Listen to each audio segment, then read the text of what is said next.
Hello, everyone. My name is Zeph, and welcome to the Star Network podcast. Today, we have a special guest, Tomi Adeola, who's the CEO of Hairitage Hub, which is a luxury haircare salon in Lagos, Nigeria.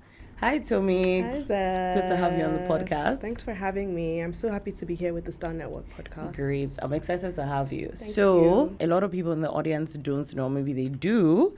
Tomi and I have actually known each other for over 20 years. That's wild. I know, it's actually quite crazy, to be honest. Wow. Yes, over 20 years. And then we went to boarding school together. But I think what I find very interesting about our friendship journey is that you've always been that friend that is very passionate about entrepreneurship. I remember when we moved back, Tomi was the one selling boo-boos. You had Adidas, you had these different things. Some of those boo-boos I still have today and I wear, right? So you've always been very driven. Business has always been at your forefront. And I remember when we were all doing NYC, after about 5 years of your corporate experience, right? You were in City and then you did AFC as well. You decided to do this haircare salon. And I thought that was so interesting. And you said, look, I'm quitting my job, guys. I'm starting a business. And you did it. What got you to that point? As you rightly said, I feel like entrepreneurship has always been ingrained in me. It's always been inside of me. I think I get it from my mother. So my father is more corporate, 9 to 5. But my mother's family, they are super entrepreneurs. So I think I get it from my mother's side. I love solving problems. I love thinking of ideas and executing those ideas. So I just knew that I wouldn't last long in corporate. I knew that I was going to make that transition to entrepreneurship. I just didn't know that it would happen that quickly. Would I say, I had a passion for hair? No. Would I say I had a passion for making money? Yes. So what was the story? I moved back, right? I was working in City and I would go to salons to get my hair done. And the quality of the salons were just not great. They were just mediocre. And I just was like, oh my gosh, this is a gap. Because when I moved back, my uncles, they always used to say, look for opportunities. There are so many opportunities in Lagos, right? Opportunities to make money. Look for opportunities and key in. So I was like, okay, maybe there's an opportunity in this haircare space. So, I'm not a hairdresser. I don't make hair.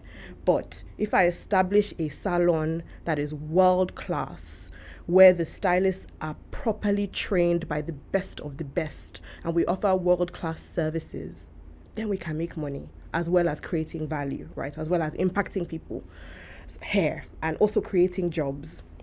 So I was like, oh my gosh, this sounds like a fantastic idea. How do I go about it? Luckily for me, at that time, a mall was coming up in Lekki, the Lenox Mall, and they were looking for people to take up spaces.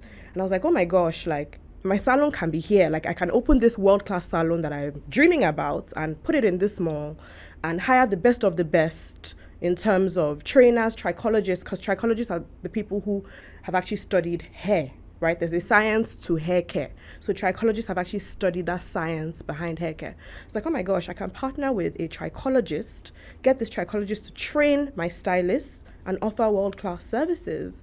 And that was how the journey started. So I just crunched some numbers. I was like, how much do I need to jumpstart this thing? Okay, I need to rent the space. I need to buy equipment. I don't want a big space because I don't know how successful it's going to be. So let me start with a 3-seater salon. So I started with a very small salon. The capital requirements were not too high at the time. So I was able to raise it from family. And also I put in some of my own money because I was working, I had been working and I was saving a portion of my salary. So I put in some of my savings as well into the business. And I would say the rest is history, but it makes it sound like an easy journey. It doesn't mean that the journey has been easy. It's been a journey. We're going to be 7 next week, actually. So next week, Monday, we're going to be 7 years of Hairitage. Wow. And so, that's how I made the transition. I just knew that entrepreneurship had always been inside of me. I wanted to create value and I wanted something that would last beyond me. I didn't just want to be working for a company and they'll pay me a salary. I didn't think that was where my impact would be felt. So I wanted to create something that would be long lasting and that would be really sustainable. Yeah. No, fantastic. And thanks for sharing that with us, Tomi. It's so funny because I remember when you actually started this journey, and I like that for you, although you were not necessarily passionate about hair, you found opportunity. And I think a lot of people who are interested in starting a business, sometimes they're not really sure where to key in. They feel that they may need to be an expert within that space. But you have come in as, okay, fine, I'm a business person first. The opportunity is that there is a gap in the Nigerian market when it comes to hair care. And you're correct from a knowledge perspective, because I think that Hairitage did so well and still is doing well because you had that partnership with the trichologist. I remember the first few times people would go in, your partner would come in and, examine people's hair. They were like, okay, this is your texture. This is the treatment you need. It wasn't just, oh, come and relax your hair, right? Which our culture tends to do. Relax. Yeah. Or put you under the steam. It's like, do you even understand whether the person may even have like alopecia, for instance, right? There wasn't that knowledge. And what I love about Hairitage, and I think people who go to your salon can attest to this, is that it was very calm and peaceful, right? Growing up in Nigeria, you go to the salon and there's just so much noise. It's chaos. It's just chaos in the salon. The TV is loud. The staff is speaking so loudly. You can't even relax to do your hair. It's like going to the salon as a kid. Sometimes you will literally be screaming and crying because you didn't like it. You're like, I just don't want to be in this environment. And when you're young, you can't even explain that there's chaos. But your whole body feels crying. You're crying all the time. You're cranky. Yeah. They twist your hair. Your head is hurting you. You're having a headache. But Hairitage Hub absolutely got it. So I like that you shared with us that you don't need to be an expert in the space. You can find partners and you can actually key in, which is incredible. Like you said, just be driven. Know your goal, right? So focus on your goal, but you cannot achieve that goal alone. You need people. So partner with the right people to help you achieve your goal. You have your own strengths. People have their own strengths. And, just work with people. And flow. Absolutely. And tell me, what would you say, because you mentioned Hairitage is about to be 7 years next week. I'm actually surprised. Like, it's been 7 years. Why do you think you've had such strong customer retention till date? I didn't just create a business to make money, right? It was not just about money. It's about customer service. Customer centricity is at the heart of Hairitage. We put our customers first and we listen to our customers. As the saying goes, customer is king. We can argue that. But in business, customer is king. They make the business sustainable because they pay for their services. And without the customers, we're not making money. Nothing, correct. So from day zero, part of our culture, the company culture, is customer centricity. Do your best and be your best for the customer. And I think that has been the secret to us being able to retain our customers. We care about them. We listen to them. If they say, oh, they don't like this, we make changes. We are always willing to improve. We're always willing to be better. We always want their feedback. And we are constantly adding value. If I go somewhere and I feel like, oh, it's not worth it, I won't go back. But if I go somewhere and every time I go there, they live up to my expectations, I will go back, right? I will not go and look for the next salon because I'm happy there. And so I think our strategy is to keep our customers happy from the minute they walk in till the minute they leave. We are constantly innovating, right? So our core service is hair treatments. Right now we have about 17 different hair treatments available to customers because different hair types have different needs. And so we're constantly innovating, we're constantly training our staff, we're constantly, staying on top of our game to make sure that we're able to deliver the best value and best service to our customers. And that is what keeps them coming back. And I can actually attest to that. Your service is pretty much, it's world standard, right? And to the point that I remember where there was a gap where I wasn't going in for treatments, maybe I had traveled or something, and your team would actually call on the phone to say, hi, madam, are you okay? You know, we just thought to check on you. We've noticed, you haven't come in, or they will send a response to say something like, oh, your next hair treatment is due. Just those little details I think absolutely go a long way. Or you come in, they serve you tea. People actually want to feel pampered. And I think that Hairitage has actually gotten that right. So, well done. Thank you. But, Tomi, I think what I find very admirable about you is your ability to scale and your consistency. So Hairitage is turning 7 years old. But what I find more interesting is that you were able to then open 2 other businesses last year. Activist, which is the relaxer brand, right? And Vive Haircare. And I remember when you started Activist, I was like, Tomi, what is actually going on, right? And you said to me, you're like, Zeph, you're not my target market. You're not my target market. You're going to the market. And I would always laugh at you, right? I will have this inside joke and I'm like, this baby is just a businesswoman. I don't even know how you sit down and decide, oh, I'm going to launch a relaxer.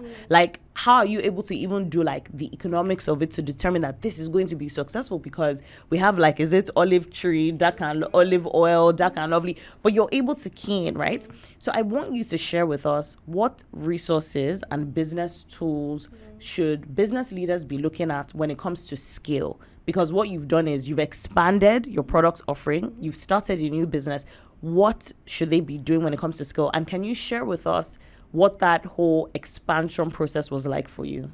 Absolutely. Thank you for the question. So, Heritage is great, but I knew that Heritage was not the end, right? Heritage was just the beginning, and that opportunities will come along the Heritage journey.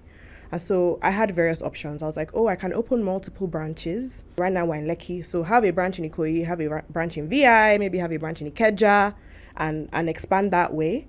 But when I ran the numbers, because Heritage is such a niche business, our target market is not that wide.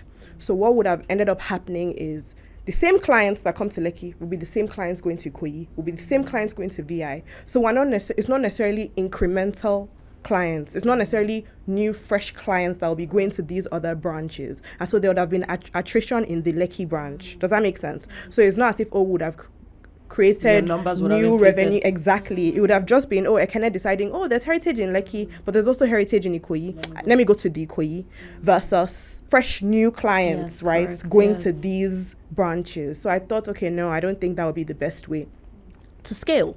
So then I thought about it. I was like, okay, what do? We use products to treat people's hair. These products, we import them, right? About 80% of these products are imported. Right now, the economy is a mess. It is costing us so much to import these products because of FX, because of devaluation. Okay, what if I create products that are at par to these imported products, right? In terms of quality. Surely I can do that, right? I can introduce products. But then the market is so wide, right? Nigeria has a population of 200 million people. 50% of these people are women. So there's 100 million women in Nigeria. If I create these quality products, not all the women in Nigeria will be able to afford these premium quality products. So I was like, okay, what does the average woman in Nigeria do to her hair? What does she use? And I realized that the average woman on the street uses relaxer. Right, she relaxes her hair. So I was like, okay, so there's a huge market for relaxer. And so I was like, okay, you know what? I have to segment the market, right? I'm not just going to introduce a premium line of products because they won't be able to cater. The market is not that big. So I decided to segment the market. And I was like, okay, I'll have two brands. One will be a relaxer brand, which will be for the mass market, and the other one will be a premium brand, which will be for Heritage's clientele, like that caliber of people, the 1% of the 1%. And so I was like, okay, cool, perfect. I didn't know where to start from, but I just knew that I wanted to launch two brands. One was a relaxer brand and one was a premium line. I'm not a scientist. Again, the same way for Heritage, I'm not a hairstylist. I'm not a scientist. I'm not a biochemist. I don't have that expertise in terms of product formulation. But I realized, again, the secret. I can find the professionals. Partners. I can find not even partners. I can find the professionals and pay them professional fees and get this thing done for me, right? I can find the professionals. So I went into the market. I traveled. I went to Chicago because I realized that Chicago is the hub of African black hair care in the US. I didn't know that. So the Mael Organics, the Camille Roses, the Pattern Beauties, all the hair care brands in the US, Chicago. They all manufacture in Chicago. Yes, I visited about four factories and they manufacture for these brands. So I realized that, okay, Chicago is the heart of hair care in the US. But again, the US was not my target market or audience, but I still started from there. So I went in there, met with them. They introduced me to their scientist. We had a lot of back and forth, a lot of conversations.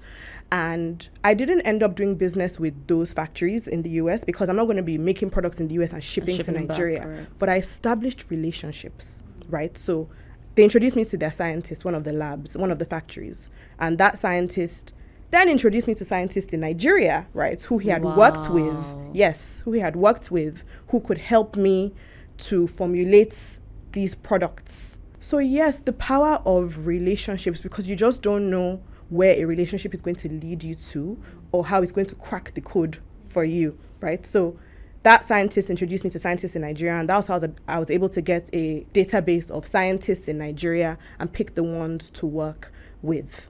And so, yeah, that's how the journey started. I pay them professional fees for formulating my products. I'll tell them exactly what I wanted. Yeah. What kind of product I want for Vive, what kind of relaxer I want for Activate. Relaxers are generally known to be very harsh, not good, chemicals and all of that. So I was very, very clear that I wanted sulfate-free, paraben-free, formaldehyde-free, all the harsh, dirty ingredients. I wanted them out. And so we were able to formulate in line with, safe, quality, organic, no, not really organic, yes, but safer product. That was also part of our point of differentiation in the market. I think I've digressed a little bit. No, you're actually on point. No, this is fine. Okay. Yes. Then I started the journey, paid the professional fees. They developed the formulas for me. They produced samples. Luckily, I have a salon, so I would test in the salon, right? Correct. We would get models, we'd test the relaxer, we would test the premium line. We would be like, oh, this is great. We had benchmarks, so our competitors abroad, right? The best of the best hair products abroad. We were like, we want to match them. And so we would do like half head testing, like on one half of your head, we're testing our products. And on the other half of your head, we're testing the competitors' products, and we're seeing which one is better. And we did not stop this testing until we were at par or even surpassed the competitors, right? So it was almost 2 years of testing. So this journey started in 2021, halfway through my MBA. Because I went for an MBA, I was like, oh, okay, I don't know what next. Let me just go for an MBA. Let me see if I'll get ideas. But then the opportunities for me still lied in the haircare space, even during my MBA. Yeah. So I was like, okay, so it started in 2021. So half of 2021, 2022, and 2023 was product testing, because we were not going to take nonsense into the market. You have one shot in the market, and once you miss it, it's hard to gain consumer confidence and trust. Correct. So we knew that we wanted to launch the right way. The right product the right way. When people use it, want people to be like, whoa, this is fantastic, not to have complaints. Right? So 2.5 years of testing before we then approved the formulas. And now when the formulas were approved, because we would make these formulas in our kitchen, right? The scientists will make it in their kitchen. We didn't have a factory. So doing kitchen-sized product making versus commercial is different. It's completely different. Yeah, it's different. Yeah. So the next hurdle was, okay, we want to scale. We want to do this thing full-blown. We need a factory. We need factories that can do this thing for us. That was another 1 year of looking for factories who could produce, the scale, at the scale I wanted. I didn't want to invest my own capital. I didn't have the capex because to own a factory requires huge capital outflows, right? So you have to, get the land, invest in equipment, invest in machinery, invest in mixing tanks, like heavy industry things, right? I was like, you know what? I'm not at that stage yet. Let me use a third-party contract manufacturer. And as I grow and I scale, I can then eventually own my own. So we started that process. We eventually launched Activate and Vive in July last year. So July to March, that was 7 months of the journey. Has it been easy? Has it been smooth? No. But has it been worth it? Absolutely, yes. We're trying to establish our footprint in the market. We're trying to expand our distribution network. Activate, for example, the relaxer, we're in the major markets in Lagos today. So you find us in Lagos Island, you'll find us in Trade Fair, which is the major cosmetics market. You'll find us in Port Harcourt, you'll find us in Onitsha. We have our key distributors in these places. Vive is a premium line, so we're in the premium salons in Lagos today. And the journey is still ongoing. Every day comes with its own challenges, but it's worth it. No, Tomi, it's so funny because I think for the very first time on this journey, I'm really now seeing the full picture. Because I think it's one thing to have a friend who is a business leader and, you go to that store, we get our hair done, we go home. Sometimes you will share with us, maybe you're feeling a bit stressed today or you're feeling a bit overwhelmed. But now just hearing the story of the process, it's a different ball game, right? And like I said, I think someone from the audience will really find this very encouraging and very admirable. Me, myself, I'm listening. I'm like, wow, Tomi, you mean you went to Chicago? Like, when did that even happen? Like, do you understand what I mean? It's like, oh, well, when did that happen? But, well done for that consistency. I don't think it's easy. I think what I'm drawing out from what you shared is that, one, good things actually take time. But if you want to be the best, you have to be willing to give the best. So you are willing to research, right? You did research to find out that Chicago is the hub for Black hair care, right? Someone can just say they want to start a salon business and not do that research. Now, you went all the way to the States. You could have been lazy, sat at home, but you traveled all the way to go and establish relationships. That relationship brought you back to Nigeria, that is even your home country, to find scientists. So I feel like people underestimate the value of research, like thorough research. And what I find admirable is that you are very honest in your entrepreneurial journey, right? You could have decided, I want to have a factory, I want to own a factory. But you are very true to the journey to say, is this actually the best time to do it? No. I can actually partner with someone that has an existing facility, leverage on that to build out my products, and then when it's time, I will own my factory. And I think sometimes business owners are not very honest in their entrepreneurial journey to where they stand in terms of capacity, in terms of time, in terms of resourcing. But what I'm hearing is that you are able to segment all those things to come to the right decision. Absolutely. And look at it today. There's Vive Haircare. I was even giving feedback the other day. Those boho braids that everybody loves. I absolutely love them. But they tangle, right? No matter what I do, whether it's like, even if it's the human hair, put water, put this, it still tangles and it frustrates me. The other day I said, let me try Vive. I just said, let me just try it, right? I said, let me just try this Vive. And I put it, and I'm not just saying this, and the thing completely untangled. I sent you a message. I told you. Yeah. And I said, this thing has actually untangled these boho braids, right? And you just said, oh, okay. And I was like, I don't think Tomi's even processing what I'm telling her. I said the thing has untangled. Yeah. So it shows that there is so much research and diligence that goes into your work. And I think people from the audience will really learn from this, that to be the best, it really takes time and it's such an investment. Yeah. But something I also want us to touch on, right? And I'm glad you brought up your MBA. You went to INSEAD. And I remember during that transition in your career, I feel like a group of us had all moved back, right? So some people were still staying. Some people left for MBA. Some people left and even went back to England to work, whatever it was. When you got into INSEAD, right, I remember thinking, what's going to happen? Like, what will happen to Hairitage? Like, who's going to oversee the business? But what did that experience in INSEAD teach you, right? Can you share with us like 3 key principles or business lessons from INSEAD that have helped shifted your mindset as a leader? And how did that actually affect your business operations while you were away? Okay, so I went to INSEAD in 2021. COVID was 2020. I established Hairitage in 2018, right? So Hairitage had been in existence for 4 years before I went to INSEAD.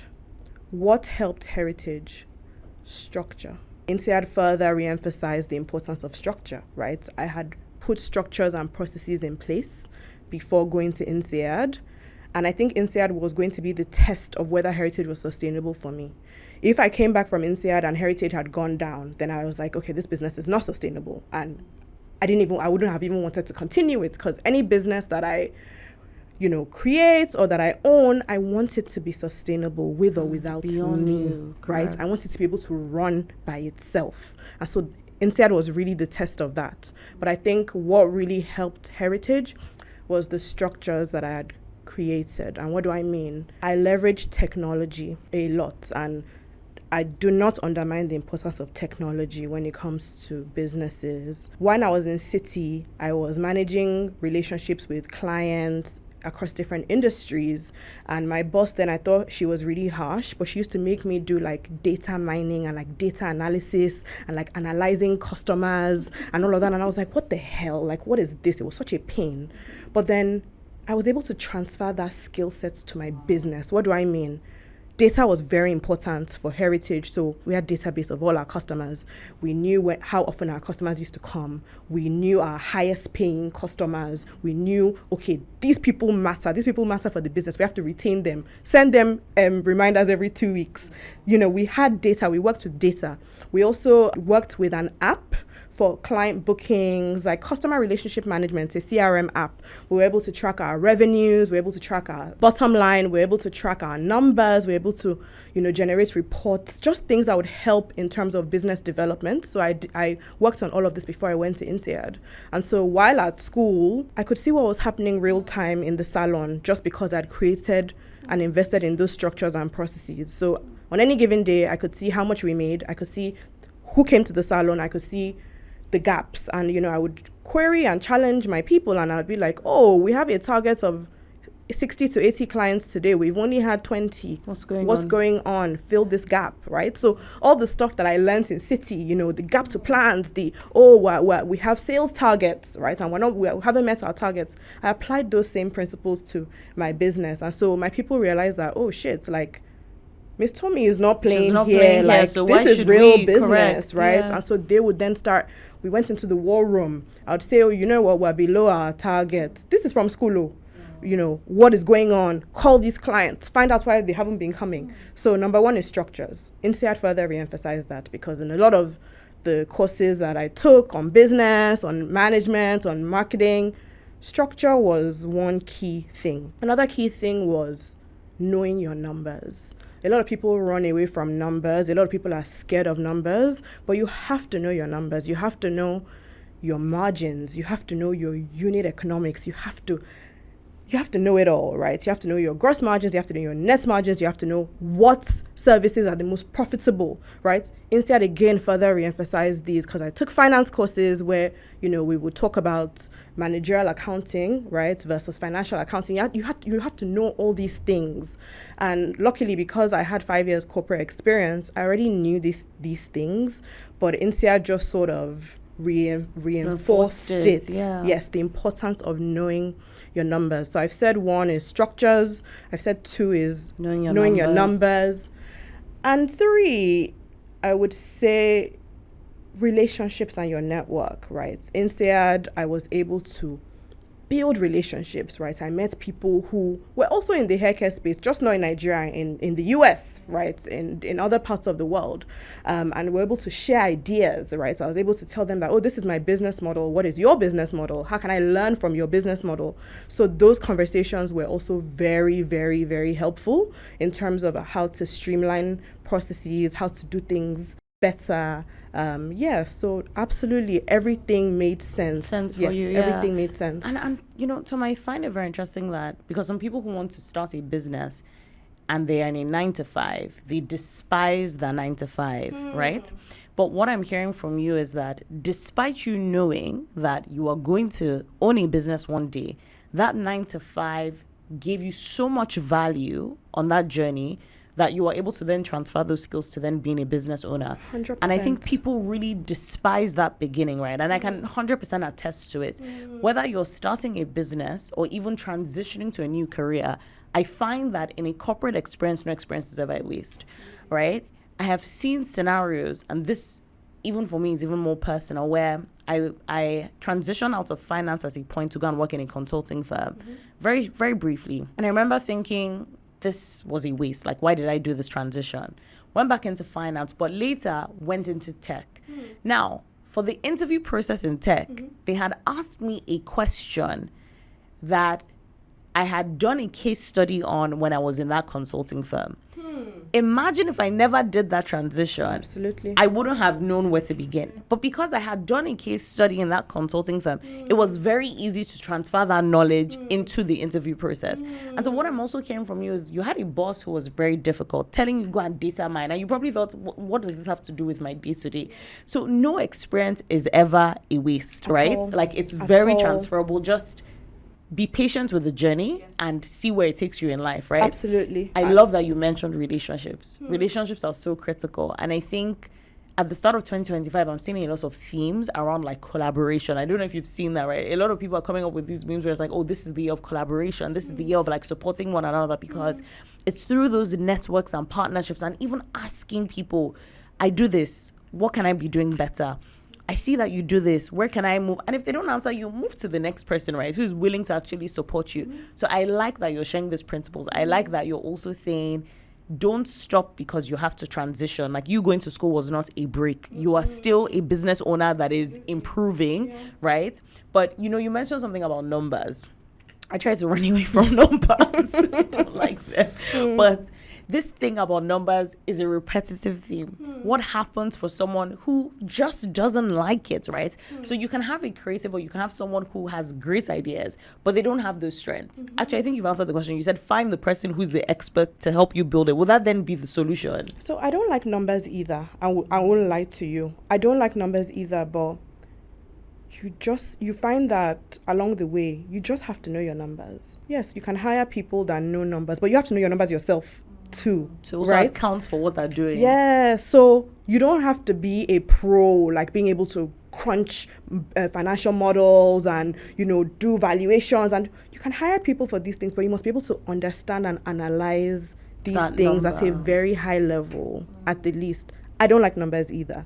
But I would tell anybody that numbers are important. Tomi, what would you say has been the most challenging thing being a business entrepreneur? So one is recruitment. Hiring the right people has been one of the most challenging parts of this journey for me.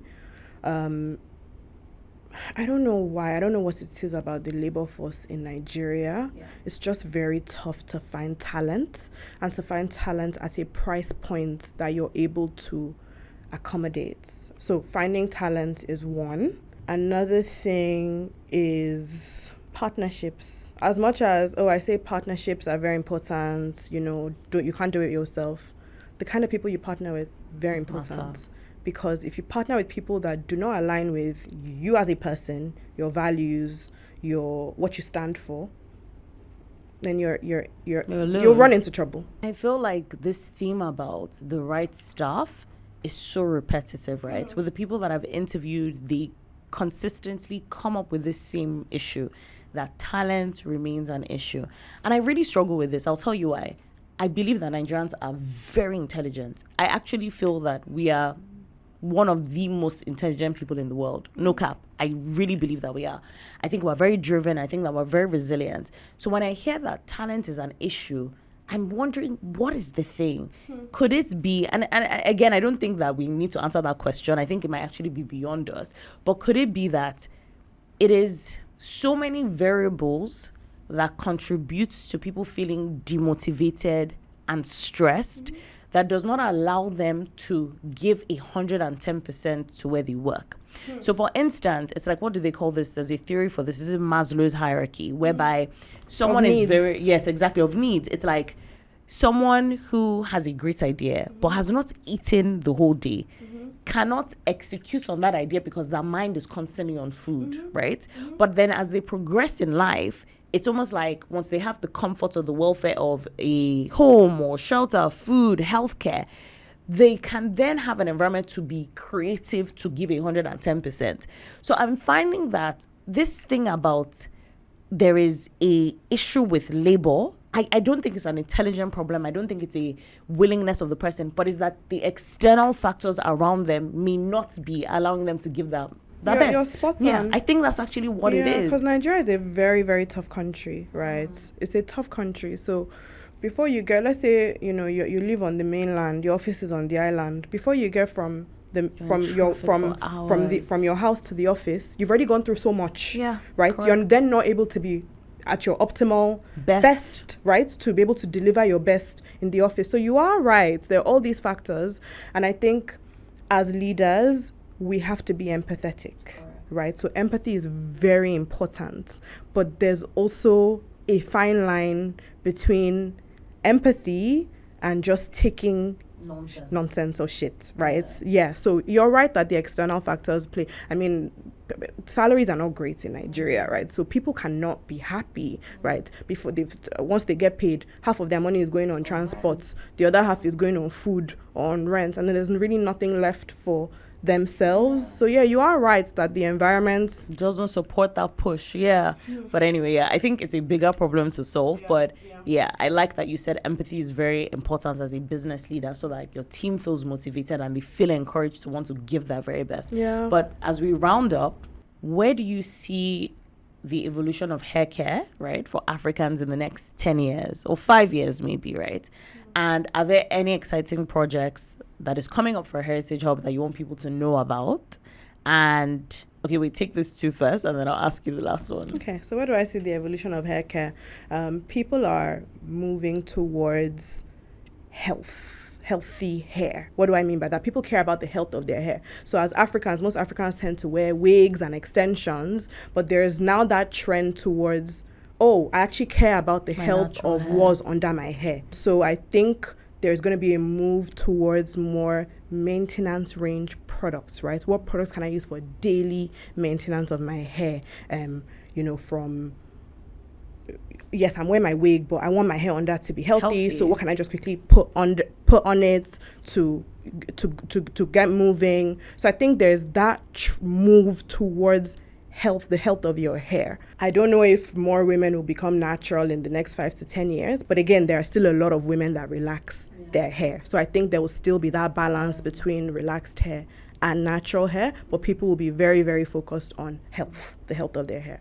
And in light of that, as much as Activate is a relaxer brand, we are working on some exciting things at the moment. So we are working to launch a maintenance range. So yes, you relax your hair, and we advise that you relax your hair every 3 to 4 months, right? Let's say 4 months. But in between then, use Activate products to care for your hair, right? Activate maintenance range. So we're working on a maintenance range to care for the health of your hair in between your relaxers.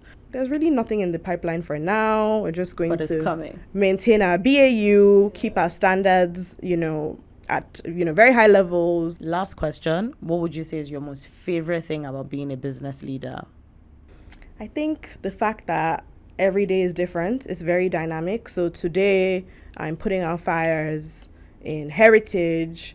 Tomorrow it's Activate. Next tomorrow, literally every day is different. So I wake up and I don't know what the day has in store for me, but I just roll my sleeves and I'm like, okay, we move, so I like that dynamism that comes with being a business owner. And I think also being able to impact people, right? So my staff, right? Being able to, even if it's, I have a head count of about 60 people, all 3 businesses combined, being able to impact them, being able to lead them, being able to add value to them.